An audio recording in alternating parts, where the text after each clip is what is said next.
a different perspective, and we're really honored that he would come because he's fighting a huge battle in the Lower Mainland with jet fuel tankers in the Fraser River. And he's seen how they deal with a jet fuel spill of this magnitude in a valley as small as ours. I can't imagine an evacuation in the Fraser River. I can't imagine that they would even contemplate moving toxins through the salmon fishery of the estuary of the Fraser. And so thank you. He's doing this on his own time with his wife Sandra. They went up Lemon with Craig Pettit of the Valhalla Society, and so he did get, after 4 hours out there in the rain yesterday, he saw enough to share with you some concerns we should really be taking seriously here in the valley. So thank you, Otto. So I was asked to come up here when I was camping in Vancouver Island. I'm retired now, and I heard that there was a jet fuel spill in the Slocan Valley, and I thought, how in the hell could they have a jet fuel spill? They don't even have an airport up there. And then I heard how big it was in the evacuation, and later on through CBC News you get the details, and I thought, oh my God, unreal. We're fighting jet fuel in the Fraser River, and no place is really sacred. I worked with Federal Fisheries and Environment Canada for about 32 years, and much of my career was in pollution control, and I probably investigated hundreds of spills all along the BC coast and was involved in a large number of court actions. I was probably one of the pioneers with a couple of justice lawyers prosecuting people starting in the late 60s, and I was an expert witness probably in 120 cases right from Newfoundland, offshore drilling rate problems right to Vancouver Island and to Tuktoyak, Dome Petroleum, diesel spills to mines in the Yukon. So I've gotten around a little bit in Western Canada to understand the issues. The Slocan Valley is not my back alley behind my home. I've camped up here a few times, I've driven through it, but I'm a relative stranger to the Slocan Valley, so if I get a few things wrong, correct me. And I'm putting all of my material up here at times so you can see where I'm going. So if you have any questions halfway through, quarter way through, I have no problem with you interrupting and trying to get some clarification. I think we have the time, and it's a fairly short presentation. My training is a fishery biologist. I was mainly salmon, Fraser River's been my specialty over the years, and generally aquatic ecologist, invertebrates and that type of thing. And the only reason I'm up here is because I think someone Googled jet fuel and they came up with this acronym VAPOR, and what VAPOR means is it's really a little group of about 8 of us, and it's hard to get a group going in the Lower Mainland these days. I'll get into that a little bit later on, why you probably will have an easier battle organizing up here than we do, where we have almost 3 million people. It's a Vancouver Airport project, opposition in Richmond. And that's what VAPOR means, and we can go to the next slide. Usually when you ask a speaker on Rivers Day, it's someone like Mark Angelo coming up, and I know there's only one Mark Angelo and he can't be everywhere, but I talked to Mark the other day and I was mentioning how dismal things have been in the last few years with the governments we have in power and that, and he was saying, oh no, we got to look at our successes, we just have to ignore that. And I guess I'm too much of a realist in a lot of ways. I think we got to look at what's positive to keep us going, but we got to really address the problems, and I think we're really running up some great problems with the present government we have in Victoria, and especially the government in Ottawa right now. My presentation probably will be more of we've got to work a lot harder, guys. We've had big battles behind us, including you people in the Slocan Valley and us in the Lower Fraser, but actually and we had great victories through the 70s, 80s, and 90s, and things improved a lot. But now it appears as though the bigger battles are ahead of us for all the wrong reasons, so don't give up. Look at the children. We're going to look at least 2 generations down the road as a minimum.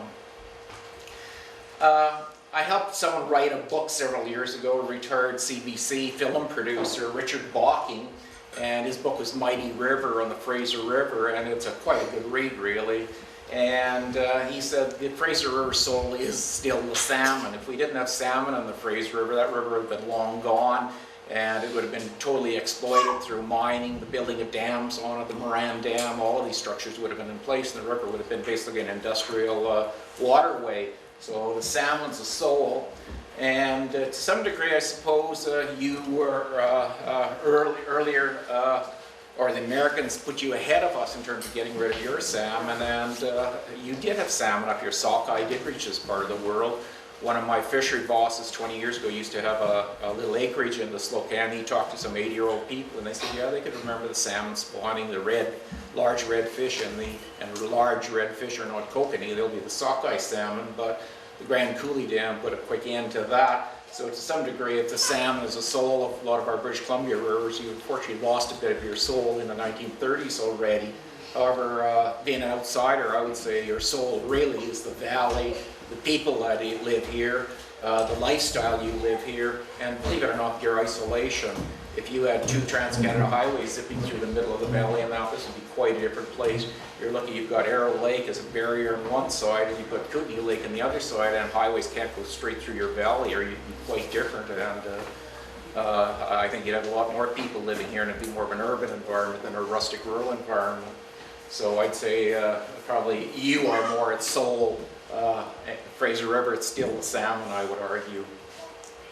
The reason I'm here, as I mentioned earlier, jet fuel probably brought us together, and our president and a few of our directors, when we met way over a month ago, said, gee, these poor Lemon Creek people, we've got to help them. And I thought, gee, I'd surely could get up there and see the mess in the river, and it's hard to appreciate a river being filled up with a large amount of jet fuel, 35,000 liters. That's a lot of fuel in a smaller river, and I'd like to have seen the impact of it.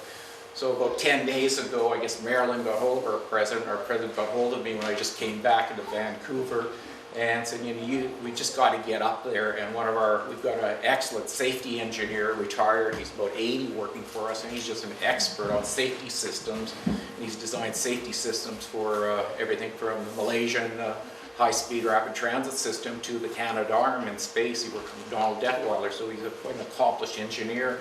And I guess he wrote a letter relating to the jet fuel issue up here, and I think that helped put Vapor in contact with you people. And he really wasn't up to making public presentations. I was fingered as the biologist and the science advisor to get up here and spend a day with you people. I think it's fairly important. Why are we here? And under the Canadian Constitution, going way back to 1867, the Federal Fisheries Act was actually put together a year after Confederation. And what they did is they took the Fisheries Act from Quebec and Ontario, Upper Canada, Lower Canada, and they lumped it together. And actually that was a pretty good act. I've got a copy of it. It says, "Thou shalt not add a deleterious substance to fishery water." And that's probably some of the strongest environmental legislation, pollution legislation we have anywhere in the world going that far back, and it's still in the legislation right now. One thing the Federal Fisheries Act never did have was "Thou shalt not destroy fish habitat." So when I joined government in 1969, some of us fought like heck because we were just losing estuary, marshes, bulldozers, and rivers, and we couldn't do anything about it. There was no law to prevent or to protect fish habitat, so we fought really hard, and in 1976 Parliament passed habitat legislation for Canada. And the province of British Columbia, the province of Manitoba, and the province of New Brunswick actually opposed the federal government in court to try and shoot it down, but the courts ruled that it was constitutional, so we could finally protect fish habitat in Canada. I still think that was one of my bigger accomplishments as a young junior biologist, getting that into the law, and we'll get to that later. In the 1930s, the province said the sports fishery, the freshwater fishery, is so dear to the province and to our economy that we would like to run the sports fishery in British Columbia. So the federal government, in a more or less a gentleman's agreement, gave our delegated sports fish management to the province of British Columbia, and all ocean fisheries and salmon would remain with the federal government. The one exception was the province wanted steelhead because it was the big sports fishery even back in the 1930s. So the province got to also look after one ocean-going fish. But that's how business is done, and that's how horse trading is done. So the feds understood that to mean, I guess, when habitat legislation came along, and there's other legislation, you shouldn't build a dam unless you build a fish ladder, you can't block a stream, and those go way back 100 years of the Fisheries Act. But the feds thought when they gave the province these responsibilities, the province would look after dams and everything else and habitat legislation. And it didn't quite work out that way. The province really took on the role of managing the fishery, saying you could catch 2 trout between this bridge and that bridge, between this date and that date, and running hatcheries and this type of thing. That's basically what the old Recreation and Conservation branch did, which Bill Bennett changed into the Ministry of Environment when he was Premier many years ago. And basically BC ignored habitat protection, and that's why you're the most dammed river probably in the province. I mean, the Americans started further south, but there was very little environmental protection in the Kootenays or the Peace River block where there were no salmon. But the Peace River block, other than a odd big dam or two, it was mainly oil industry and roads through the bush, so it didn't harm a lot of fish that we're even aware of it so far up there. But in the Kootenays, you could just see the environmental damage all around you in our rivers, right from giant smelters sitting on the banks, a trail, dumping everything right into the river and no one controlling it. And the province allowed that, and Americans are finally objecting to it, but I'd say 40 years too late. Where was British Columbia? 436 dams on the Columbia River and its tributaries. 436? Whoa. That's including the U.S. Yeah, we probably didn't have much to say what the Americans did, but yeah, when they shut off the salmon runs with the Grand Coulee and that, there should have been a strong Canadian position there by the Canadian government, but it's nice for us and easy for us to say what should have been done in the 1930s, and that we'd sure like to roll back a lot of history and redo it, I guess, and we have to live with what we have, but what we have right now we can't take for granted either, is where we are learning on a daily basis. I think when you have that many dams, you can't get the fish all over those dams, and if you could, probably, Marilyn and I would probably disagree, I'd say getting any salmon back where it historically was is good. You don't have to eat it, just having it there is a victory, and then you can work on your pollution problems that over. I mean, these things aren't resolved overnight. We've got to think 200 years into the future. Surely we can clean up some of these pollution things in the future, but you just can't get those fish over the dams, and if you can get them over the dam, you can't get the fry and the smoke back through the dams. They have these giant reservoirs and they get lost. They don't know which is downstream. Yeah. And the Americans are spending billions trying to protect a small remnant part of their runs up the Columbia River. They have to catch the fish and put them in barges and barge them downstream because the fish don't know where downstream is anymore. It's just impressive what the Army Corps of Engineers have done. I mean, they put in these giant saws and they cut giant holes in some of their dams for better water releases and this type of thing. So they're spending billions trying to protect remnant salmon runs, and we can't damn them for doing it, but probably never have we spent so much to save so little. But it's nice to have a vision and to work something long term to return us to what we maybe a bit of what we had in the past when we've lost it, and we've lost so much really in British Columbia. And when you go to other provinces in Canada, it's probably even worse. Yeah, the salmon runs in Columbia are screwed up, and they'll never be returned to what they were. They were probably greater than the Fraser River at one time in the past, and that's a living legacy we've lost because we wanted the power. Okay, what changed? In the 1990s, some Alberta environmental groups, Friends of the Old Man River, took the feds to court in a group in Saskatchewan where a dam was being built where there's nothing more than, I think, a minnow and a sucker, the Rafferty-Oneida Dam. And Saskatchewan built the dam, blocked the stream, Old Man River issues, and these went to the Federal Court of Canada, and the Federal Court says, yeah, DFO, you've really screwed up here. You went, going back to the 1930s when you gave responsibilities to the provinces, you couldn't delegate habitat. It was illegal, and that was your responsibility, so you haven't been doing your job for all these years. So get back into the provinces and do your job. And we then had a prime minister called Jean Chrétien, and I won't try and mimic him, but he was quite enlightened in some ways, probably a little bit more enlightened than what we're seeing from the present government. And we ran into a premier in Alberta who was impossible to deal with, and he said, well, if we're going to look after fish, the feds are going to have to give us the money. Ralph Klein, bless his soul. And then we had a fellow in Ontario who was probably even more miserable to deal with, a fellow called Harris, the premier, and he says, yeah, screw the fish. Ontario's not going to look after them. The feds will have to pay us to look after your fish. So Chrétien said, well, we'll look after them right across Canada. We'll look after all fish. So about the year 2000, they hired 100 new fishery officers, and they put offices in my little hometown in Peace River, Alberta, in Edmonton, Calgary, Lethbridge, in Alberta, Ontario, Owen Sound, all these places, and suddenly the federal government was doing the job that they were supposed to continue to do from the day of Confederation. And suddenly the kootenays were on the map in British Columbia, and the feds tried to run the kootenays out of Vancouver, but they realized we got to get staff up here. So a biologist I hired was sent to Nelson to set up a group, and we had a fishery officer in Cranbrook, about 3 staff in Nelson. They started getting involved in habitat issues. And the Harper government then came along, and they've been in power about 8 years now, and they really started hitting things quite hard a few years ago, even before their infamous omnibus bill came along in 2012, where they were pushing the budget through, and in it they hit everything else that they didn't want Canadians to know about what they were doing. And actually, that's really one of the biggest accomplishments of my life. I got a leak out of Ottawa, and I was the person that leaked that to Canadians, that this is what the Harper government was going to do, the Environmental Assessment Act, and as well as to the Fisheries Act. They were going to remove habitat from the Fisheries Act, and that almost became a full-time job for me. I think we had 60 newspapers across Canada the next day, and I think in one day I got 200 emails, and I thought that was one of the bigger things that I had done, but I failed at my job. I warned Canadians what Harper was going to do, but with that majority government, by July last year, they just rammed it through.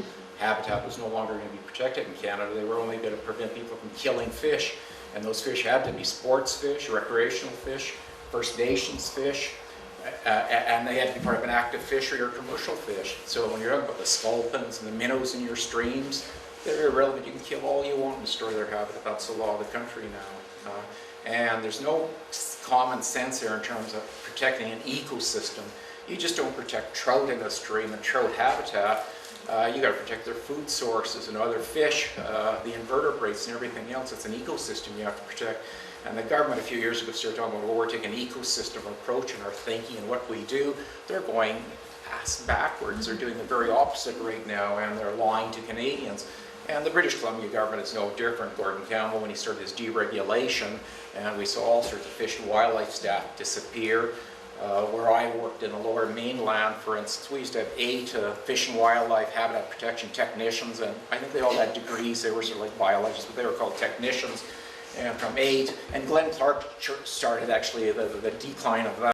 Glenn Clark and Gordon Campbell, they went from 8 to 1 for the whole lower mainland, right from Powell River to Hope, Boston Bar, and down to the American border at White Rock, and there's about 3 million people there. They have one person to protect fish habitat, which is mainly the local freshwater fish. And even though they couldn't protect the habitat, they were a valuable backup resource. But I guess Gordon Campbell said, well, if the feds are supposed to do it, let's fire all the staff and let the feds do it. And did the feds greatly increase their staff? Actually, they did. We went probably from about 80 habitat protection staff for all of British Columbia and the Yukon to about 120, including stewardship staff and the streamkeeper, community advisors.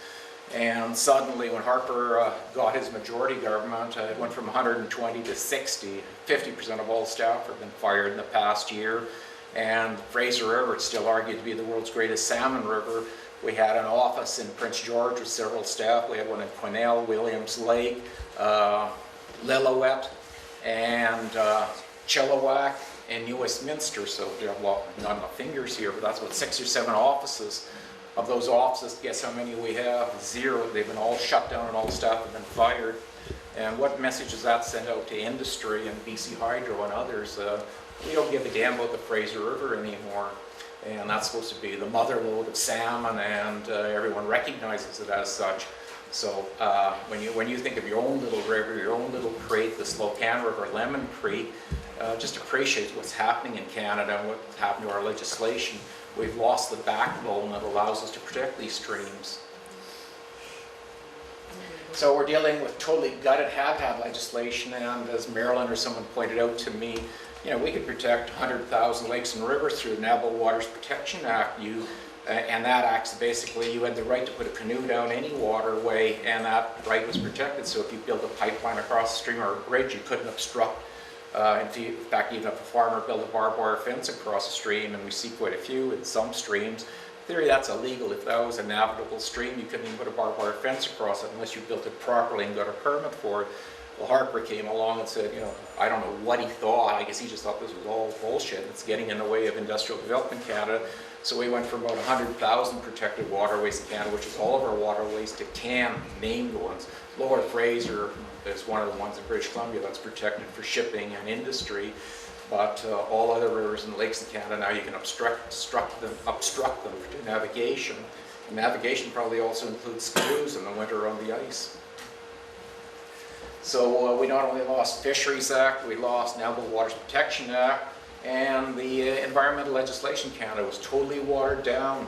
The Environmental Assessment Act of Canada was reviewing about 497 projects in BC, including the 10th Mountain coal mine in the Kootenays, right down to projects all over the place, and the federal government reduced it to 5 reviews in all of British Columbia and the Yukon. So you can see how we've just 1%. reduced. I mean, we're not looking at anything federally anymore. And do you think British Columbia is going to pick up the difference and do a good job? You take their Environmental Assessment Office, they've reviewed, I can't remember, 120, 150 projects since they began 20 years ago, and I think they've only refused 2 projects, and so I think they're largely into greenwashing projects, and they looked at very few, and how are they going to pick up everything that the federal government used to do? One of these 5 projects that they are going to review, in theory, is jet fuel on the Fraser River, but Environment Canada and Federal Fisheries have backed out of it, and the Environmental Assessment Act has been delegated to Port Metro Vancouver, the port developers who are helping build the fuel facility. They're going to do the environmental assessment of it, and they're also proposing to put a coal port to bring U.S. coal into the Fraser River to export to China, and they weren't going to do any environmental review. The public outrage was so great in the U.S. and Canada that they've agreed to do a superficial review, and but they're reviewing what they're proposing to build and do to the river. I mean, I've never seen such a big conflict of interest in my life, and we've gone to lawyers, and the lawyer says there's nothing we can do. It's legal because they've legislated that conflict of interest. So if you make that conflict of interest legal, we can challenge it. So guys, when I said we've won great battles in the past, we've lost them in the past, the biggest ones are now ahead of us with people in Victoria and in Ottawa and Power, and it's quite unfortunate. We're fighting the wrong battles, I think, right now for a lot of the wrong reasons. Why did they abandon our rivers? I talked to Bruce McDonald, who was a biologist put up here, and he said he wouldn't drop by here today. He lives in the valley. He was fired 2 years ago, and he's living in the valley here now.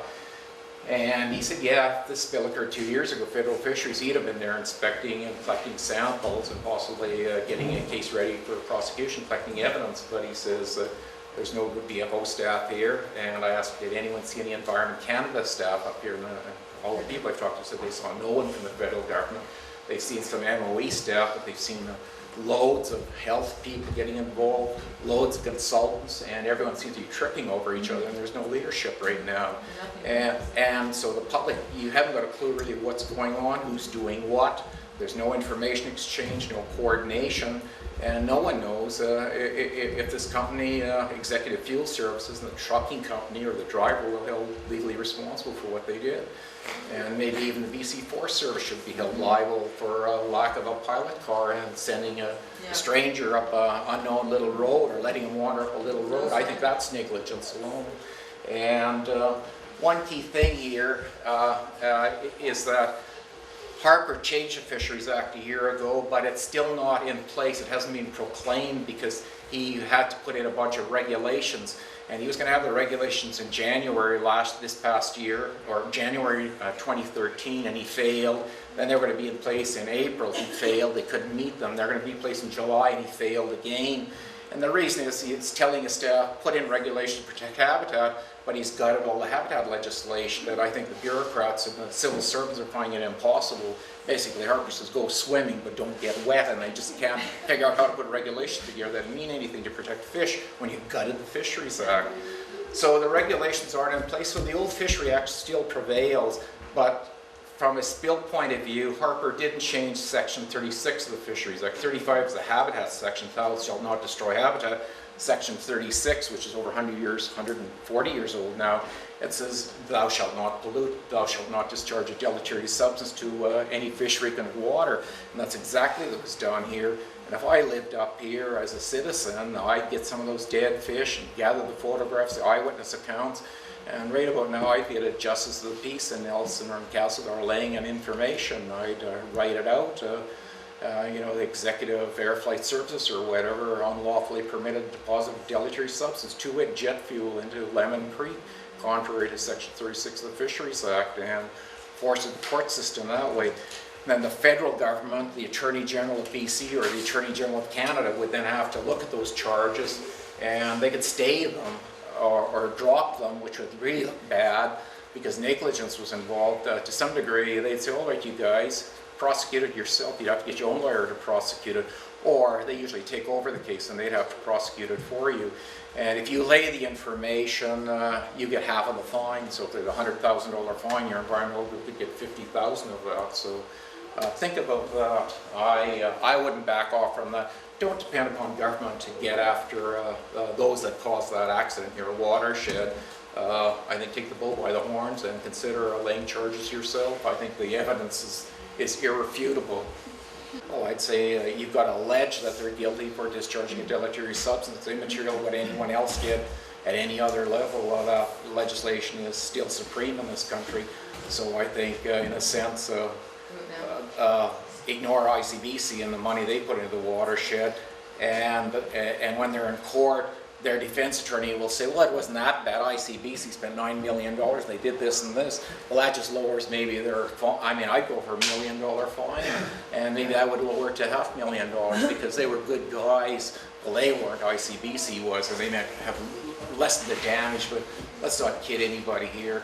The little bits of booms and that type of thing out there, it's spending 80% of the money maybe to catch 5% of the fuel. Yeah, they did. And they then dug up that contaminated soil and dumped it on someone's private property.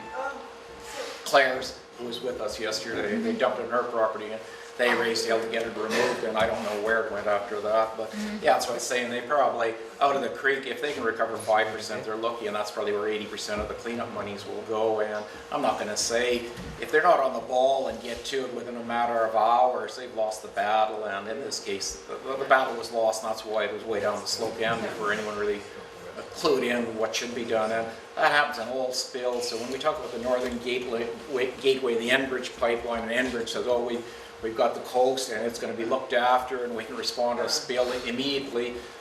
That's pure bullshit. I mean, once it's spilled... You sent the crews to Alberta. Yeah, once it's spilled, the disorganization is just phenomenal, and you've just added to my understanding of how bad it was. You know, basically people standing and arguing in the bank of whose boom they're going to use and that type of thing. And I'd seen that happening many years ago. Or someone supplying the booms and then the other company refusing to use them. I saw that 30 years ago, and what you're saying, we're still running into these problems. And I was only involved in one jet fuel spill, which I'll mention in my career. I've had a lot of diesel spills, gasoline spills, bunker C, those types of spills, but rarely jet fuel spills, only one.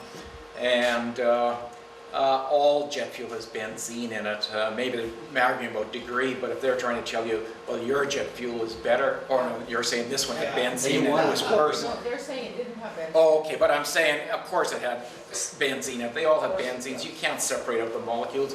Jet fuel, I mean, you've got naphtha, high test gas, or whatever you want to call it, to put in your Coleman stove and that type of thing.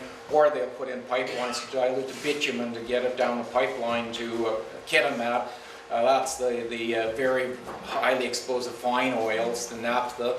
And then we have the gasoline fraction that we put in our cars. Then there's the kerosene fraction coming off the distillery. And then we have the diesel fraction. And then you get into the motor oils and eventually the creosote tar type products at the other end. And you just can't take this kerosene or jet fuel. As a kid, we called it coal oil. That's how we used to light our old log house in northern Alberta. And this portion will have no benzene, this portion will have benzene. It's not that simple. They all have benzene. It's just a matter of degree. So no one can say, oh, this had no benzene or other. And there is Jet A, Jet B. The formulation differs from summer to winter, and antifreeze is added for the winter in northern climates. Southern climates, they don't add it. So jet fuel can have up to 200 different variations of additives added to it. It's a complex soup. It's a bowl of different chemicals, really, like any other fuel. Really, it's not a simple issue. I was going to touch on that later, but generally we're dealing with a government these days in Victoria, And in Ottawa, that's totally anti-enforcement. We got rid of, in British Columbia, and this is where federal fisheries for umpteen years took the lead in Canada in terms of environmental enforcement. That's why I did so much environmental enforcement, including for other provinces across Canada. We did quite a good job, and the province used to lay charges with the Fisheries Act in the 70s, 80s, and 90s until Bill Bennett told them to get lost and started downsizing them. But after Harper got into power, now our nearest habitat fishery officer has been located in Winnipeg. We don't even have one in British Columbia, Alberta, or Saskatchewan. So if you have a spill in Lemon Creek, do you think they're going to get a fishery officer out here from Winnipeg?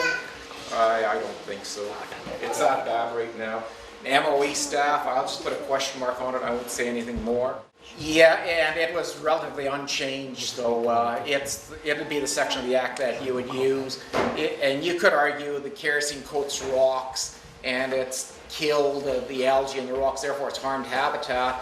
But I wouldn't use that. I just go for deleterious substance. That section has remained intact largely, and it's still there. And I would almost immediately lay charges under that section of the Act. The evidence is there. Well, okay, you can't just say it's there. It's my understanding that, and I heard this through Maryland, that people were directed to throw any dead beavers, birds, or fish back into the river. And I raised this with someone else, and someone said, "Oh, that's probably poor thing." I can't believe that. I think it's bullshit.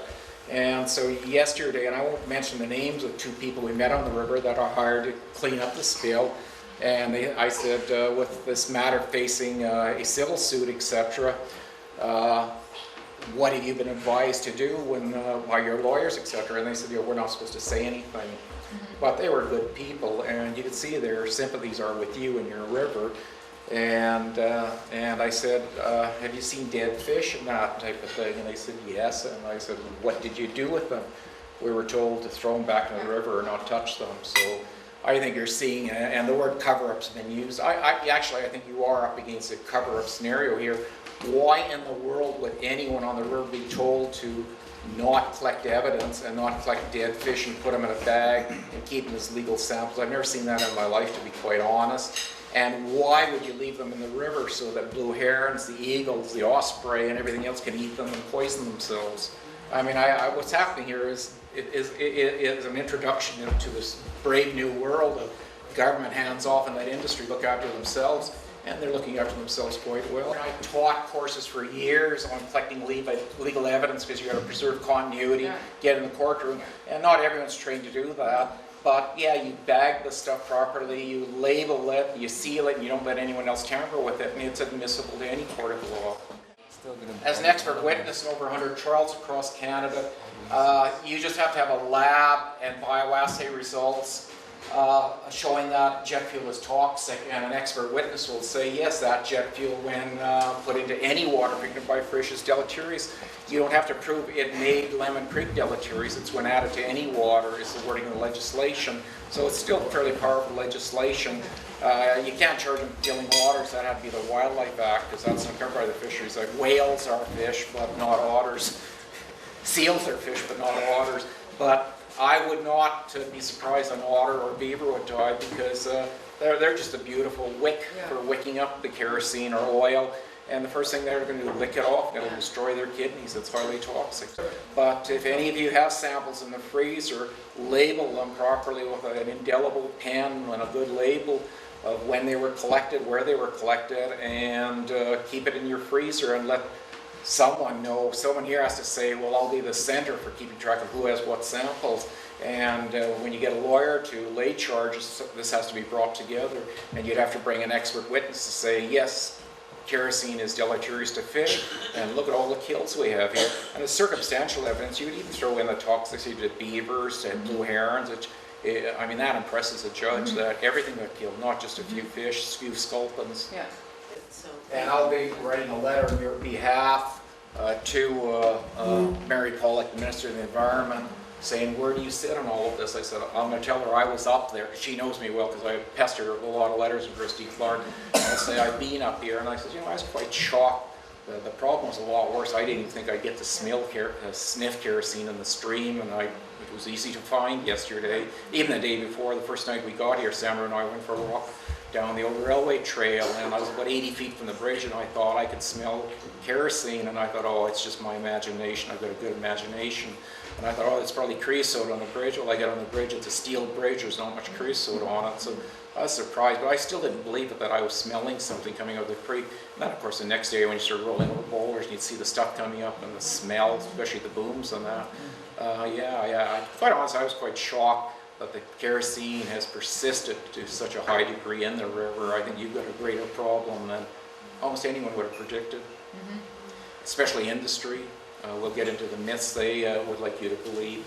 Okay, my question on this last slide is, you probably feel abandoned. You're probably feeling like a mushroom. Here's a couple I shot along Lemon Creek yesterday, and if governments had a mushroom farm, you know what they feed mushrooms. So if you feel like a mushroom, you know what they're feeding you right now.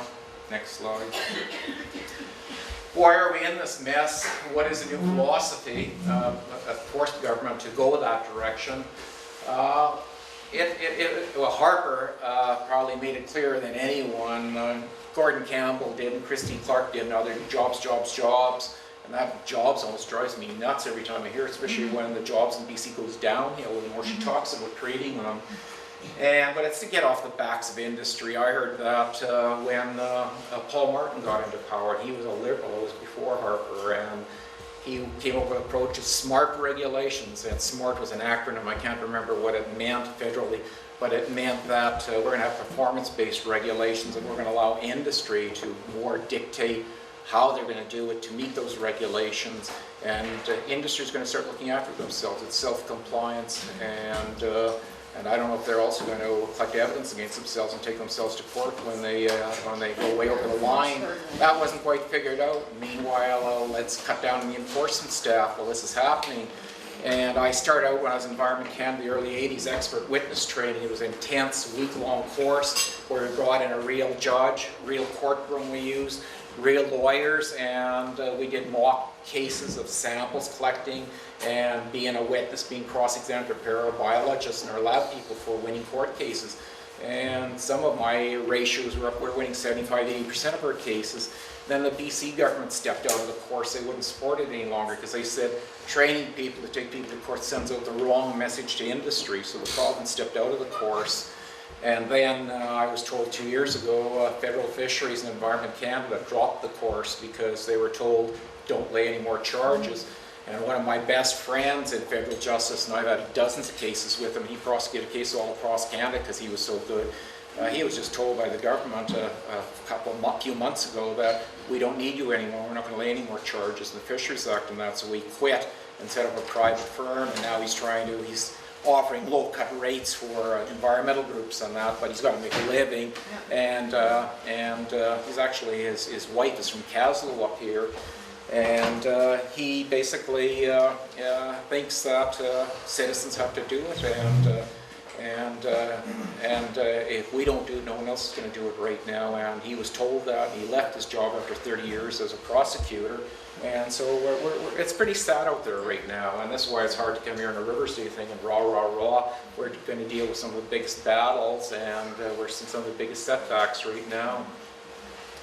Okay, trust the polluter, we're being told. That has never worked in the past, and it'll never work in the future.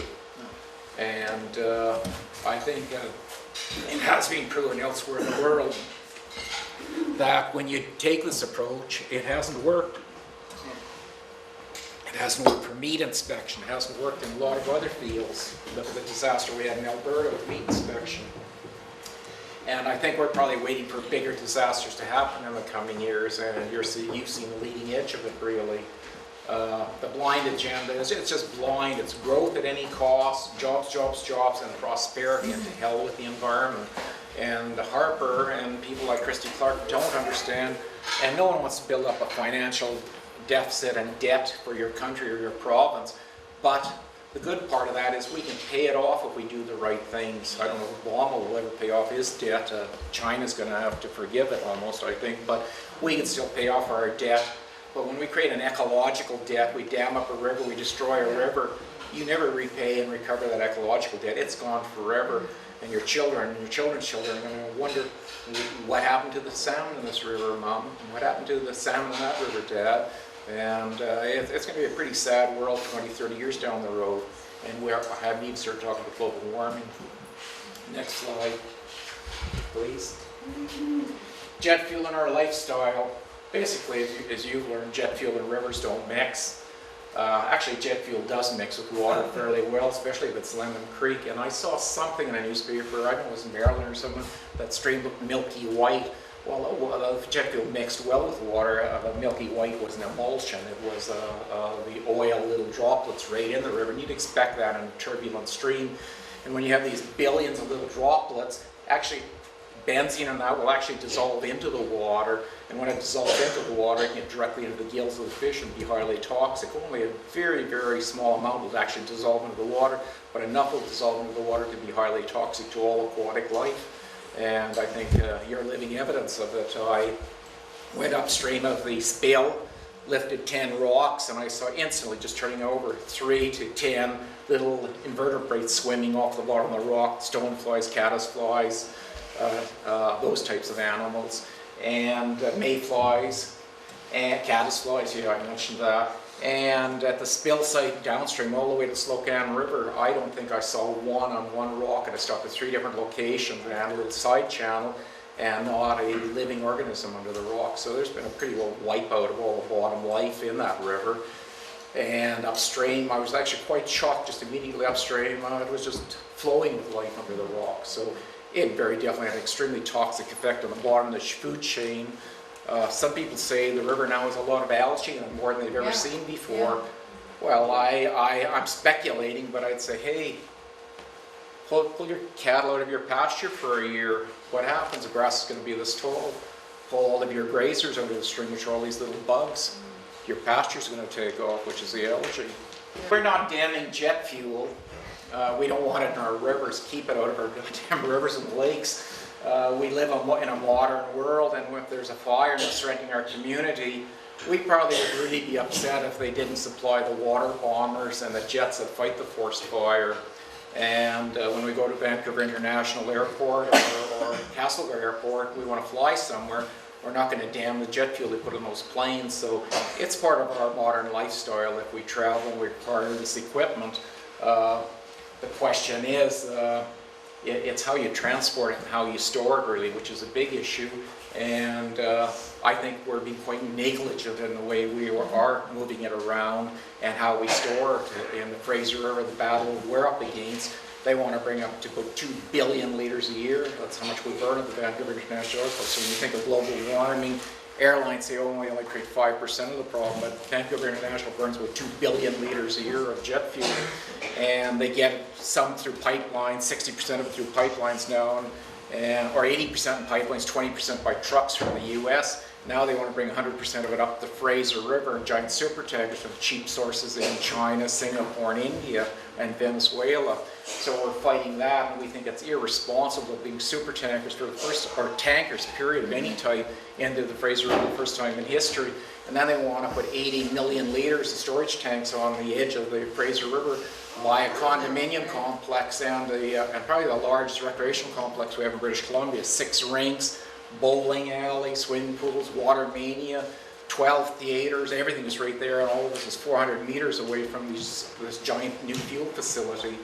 Puerto Rico 3 years ago, they had irresponsible filling of a tank and a storage facility of jet fuel and gasoline and diesel, and a vapor cloud spread for 1,000 feet around their tanks, and then something ignited it, and the explosion destroyed properties up to a mile, mile radius all around this tank complex, and burned for days.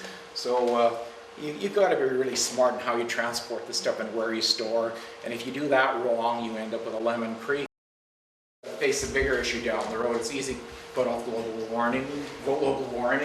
Harper's taught us very well to pretend that we can't do anything until Americans do it. And no one seems to be doing much about anything as we produce more CO2, and that's going to create real problems for us in the future. But that's not what I'm here to talk about today. And the simple issue is we've got to transport fuel properly.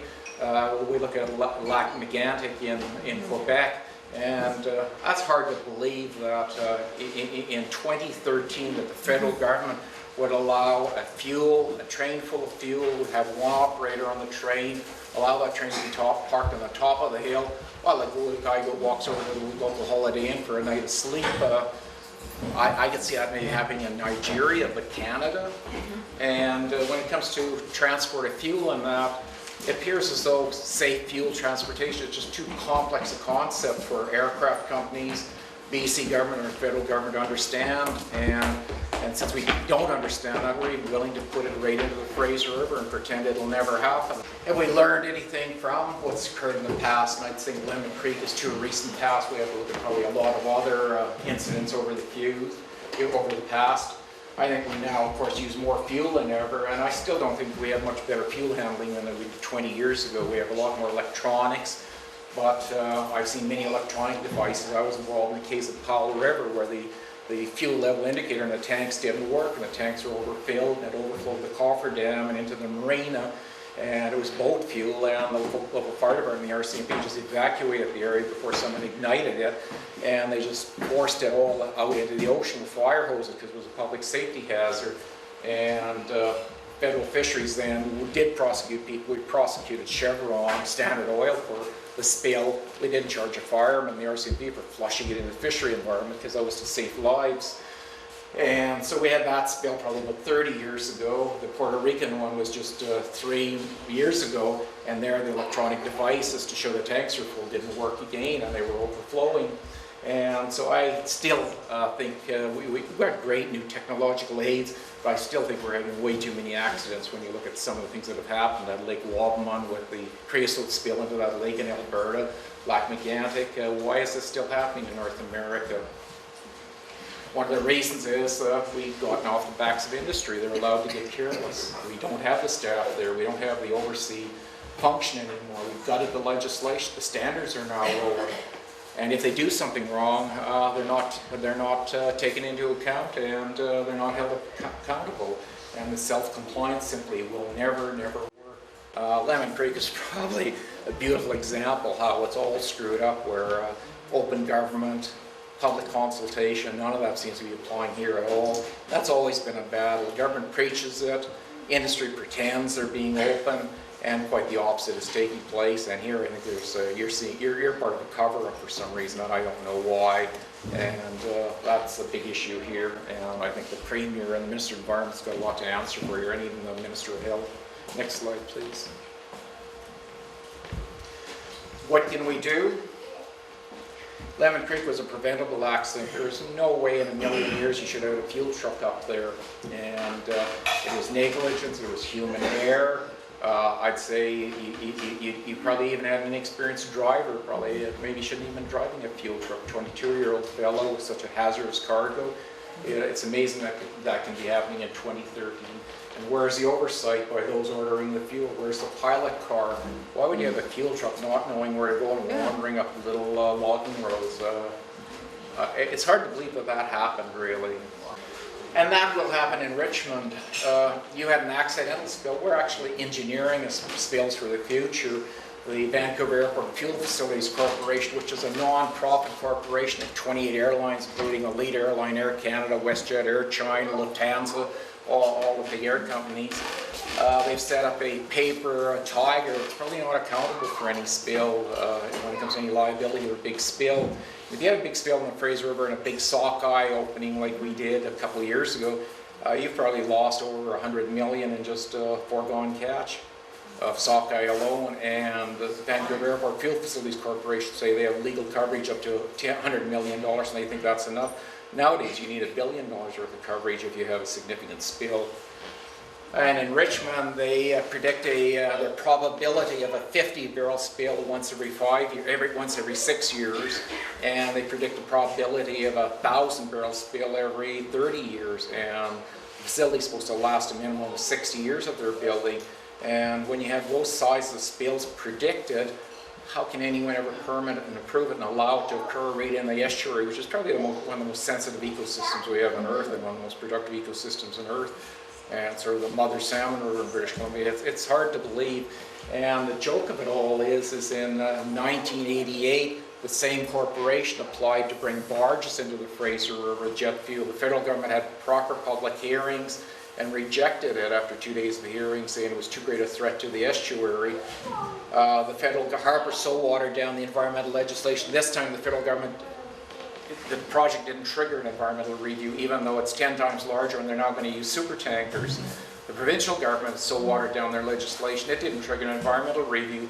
So the Vancouver airport people went to the province and voluntarily asked for an environmental review. It's that bad. And federally, the people that are in charge of any reviews in the estuary, the federal government has delegated it to the Fraser Port Authority, Port Metro Vancouver. They're the developers of the estuary. They're the ones who build the coal facility, Roberts Bank, the shipping facilities. They're now the ones in charge of environmental review in the Fraser estuary. They're the ones that are destroying the estuary, but they're in charge of protecting it and doing the environmental assessment. You can see how much we slid downhill in the last few years. We've got to start empowering ourselves more than ever. I think you guys have done a fairly good job up here with Perry Creek watershed, things like that. But I think we have to be much more political, especially where we live. You guys, I think, are a mile ahead of us in the lower mainland right now.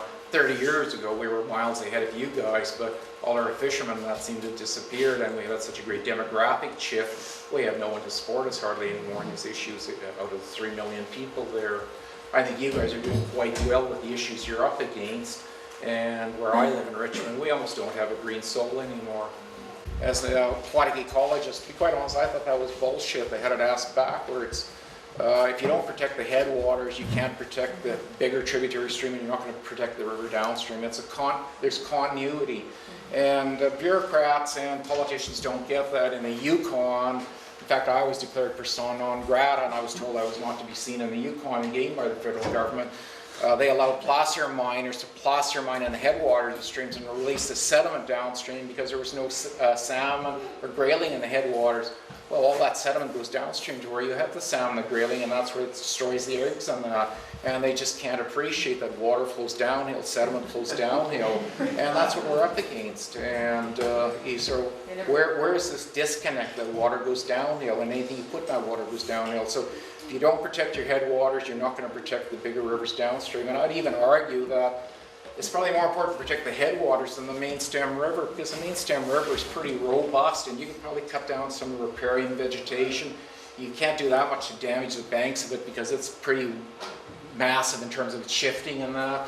However, the headwaters, I think, is a bit more precious even than the main stem, but you got to put the whole thing together and protect it properly. You just can't cut off the head of the animal and expect the animal to thrive, and that's the head of the animals, your headwaters in a watershed.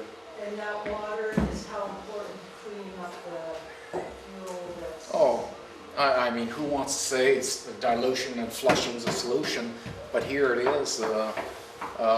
You've got to get a lot more clean water, and you've got to expect a fairly good flood down this river. And I guess when things freeze up, water level will drop after the fall is over.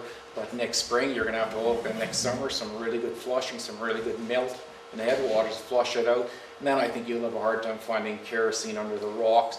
But you almost need a big enough flush, almost a flood flow, to start rolling the bigger boulders in the stream and that. And then it'll flush it on downstream, because the kerosene you now have, as I mentioned, it's a complex soup of chemicals, and the lighter molecules have evaporated already, and you're dealing with the bigger molecules, and they will take longer and longer to evaporate, and they'll be the most resistant to biological breakdown. So what you see in the river now, that'll be the bigger molecules, and that'll be the most difficult to break down, or the most difficult to evaporate into the air. So flush the hell out of the river, and hopefully the flood isn't big enough to destroy property, but get it out of the system. That's all you can do right now. Should they put booms on the river for next spring? I probably wouldn't, but I wouldn't pull them out right now either. I was told they're going to discontinue them right about now, and what I saw on the river yesterday, there's still quite a few sheens and that, and with the rain and the water levels up, they should probably keep them in there another few weeks. Did you see booms anywhere? Oh yeah. I should have had some slides here, but maybe I did, you know. That was recent? Yeah, they have them. They had 2 sets right in the Slocan at the delta of Lemon Creek, and then they had one at Lemon Creek diverting it into a quiet area, and they had booms and absorbents there also. And the absorbents they were taking out, they really reeked of kerosene. And I didn't point out the picture, but in one of the pictures, maybe it's coming. I'll cover this and we'll see if the picture's there. I just added them last night, so I can't remember where I put them. Basically, it's your river, and the the lifestyle that you live here, that's your soul, I think, in this valley. And I think you own the river better than anyone in the Fraser Valley owns the Fraser River right now. And I think you've got still a really good fighting chance to make a difference here. In Vancouver, the whole lower mainland, the river's no longer part of our soul. It's not really in our blood anymore. And basically, in your valley, the river flows through the valley. And in Richmond, places where we live, the river really flows around us. And our biggest obstacle is trying to find another $1 billion to build another bridge to get over that damn river and rush onto the airport so we can catch our next flight to China or Berlin or wherever we want to go. Next slide. This is a little bit more information, and we're almost at the end. 2 billion liters a year to get to the airport, and this is what it looks like. This used to be the Richmond bog. It's all a pine bog forest here. It was all peat moss.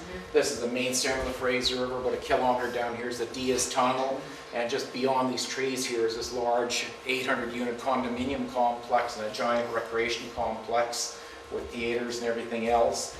And all of this land is owned by Port Metro Vancouver.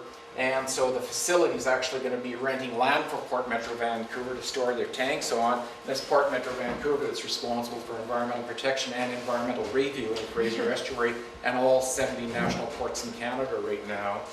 And this is the size of tanker they're bringing up. They've argued this is not a super tanker, but it's a Panamax tanker. It's the largest tanker that goes through the Panama Canal.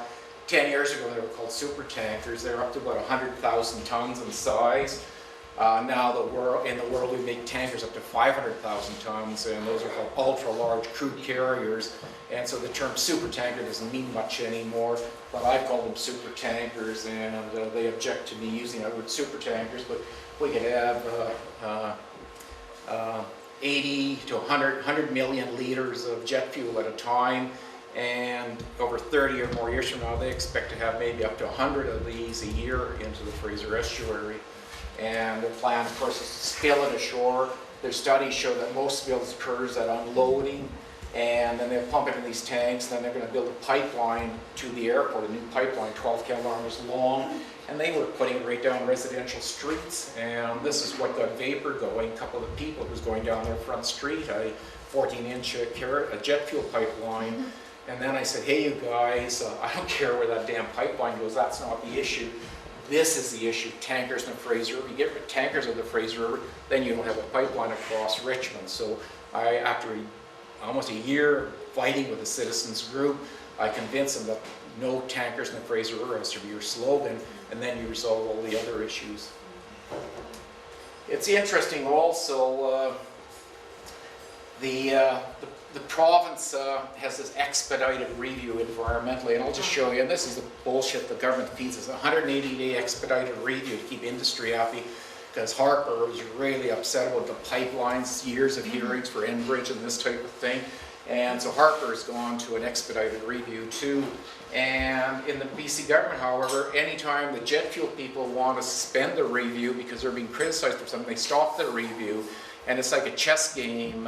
You just push the clock when you're playing, and it's like I call it a chess clock, or our engineer Jim Ronback calls it a chess clock game. And in 180-day review now, we're at over 900 days in the review, and to some degree that's to our favor, I guess. The longer it stalls, the better. But they will not stop the review for citizens' complaints to have public hearings. They only stop the review for the jet fuel people to do more studies, or the province to do more studies. Oh, the province called a review when the provincial election was coming up, because we tried to get the NDP on side to object to this, and we had meetings with the NDP candidates, the environment critic and that. And then the Minister of Environment, Dr. Terry Lake, had a suspension of the review, and he came up with some excuses why it was being suspended. And it was really for the provincial election, so we thought we had the battle won because we were waiting for this suspension. Now we'll have an NDP government, and you know what happened. Now we're dealing with Mary Pollock, a new environment minister, starting all over again. Out of the 180-day review, over 900 days, we're at day 140, so we only have 40 days left, and they're going to make a decision once they punch the clock again. That's how environmental reviews done. It drives you nuts, and I don't think there's anyone in Canada can understand what the federal role is, what the role of the Harbour Commission is in the Lower Fraser, what's the role of the province, and that's a frustration I also heard here in this spill. You know, what were the health people doing? What are all these consultants doing? We can't even get booms into the river because these people don't approve. who's MOE? It's totally confusing for the public. Government wasn't like that as little as 10 to 20 years ago. It was understandable to most people, and I spent my life in it. I'm confused on who does what right now. Next slide, please. Oh, just one thing I was going to mention. The last point on that slide is the province is set to do a voluntary environmental review of this great big supertanker project, Lower Fraser. Yet it's a federal harbor, federal pilotage authority, federal navigation laws, federally protected fish, federally protected wildlife, and a federal airport. Why is the province doing a voluntary review of a federal project when the federal government doesn't have to follow any provincial edicts or laws? Okay, 2 billion, okay, what is the concern? We're actually talking about jet fuel for the first time today. It is highly toxic, and there's been quite a few lies out there. The Vancouver Airport fuel facilities met with our member of parliament, who's now secretary to one of the ministers, and she's from Delta, and she says they sat right across my desk from me, and they said it was non-toxic and it is inert. And you know, how can industry lie to a member of parliament like that? And I said to her, Carrie, Lynn Findlay is her name, and she's a lawyer, and so she understands language and things, truth and this type of thing. And I said, if jet fuel is inert, it'll never burn. Why would they put it in a jet plane? I mean, the lies that are being told about this stuff is unreal. It is a carcinogen. Benzene's a really nasty molecule. It's a carcinogen, and all jet fuel will have some benzene in it. Gasoline will have some benzene in it. Not as much in diesel, but yeah, benzene. In fact, Perrier water. Remember, there was a worldwide recall of Perrier drinking water about 15 years ago. They had benzene in their springs. And so when you buy Perrier water, because you're afraid to drink out of a slow can, Perrier water naturally has benzene in it. Then you have to use activated charcoal filters to remove the benzene before they bottle it. So let's use pure water. Some will continue to minimize the effects. And you can minimize the effects if you don't want to see any dead fish and tell people throw them back in the river, don't collect them. We don't want the corpses. That's part of minimizing the effects. And it'll evaporate in 48 hours. I fed that back to Mary Pollock when I was camping in the west coast of Vancouver Island. I heard her say on the radio, this Lynn Creek's field, she says, you know, it's not going to just evaporate in 48 hours. And I said, congratulations, we agree with you. But that's the line we're being fed in Vancouver, that if we have a spill in the Fraser River, it's going to evaporate in 48 hours. And their cleanup plan was to take fire hose and flush it out in the river and let it evaporate.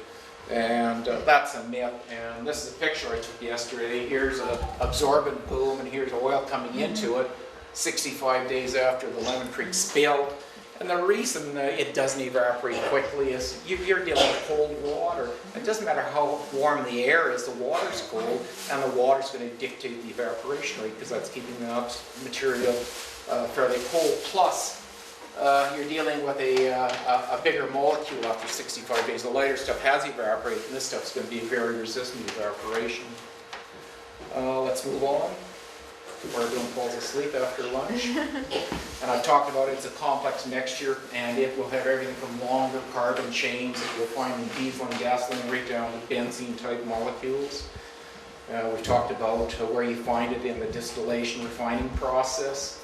It will persist in cold water and in sediments, especially organic sediments. Yesterday when I sent out coarse sediments downstream the spill, I couldn't smell any, but as soon as you turn over a rock and you get the leaves and finer sediments, very strong. You'd have a hard time sticking it up to your nose, very strong. So it will persist. I said that for years, and there's living proof of it in your creek yesterday. And it's highly explosive, but that's not your problem.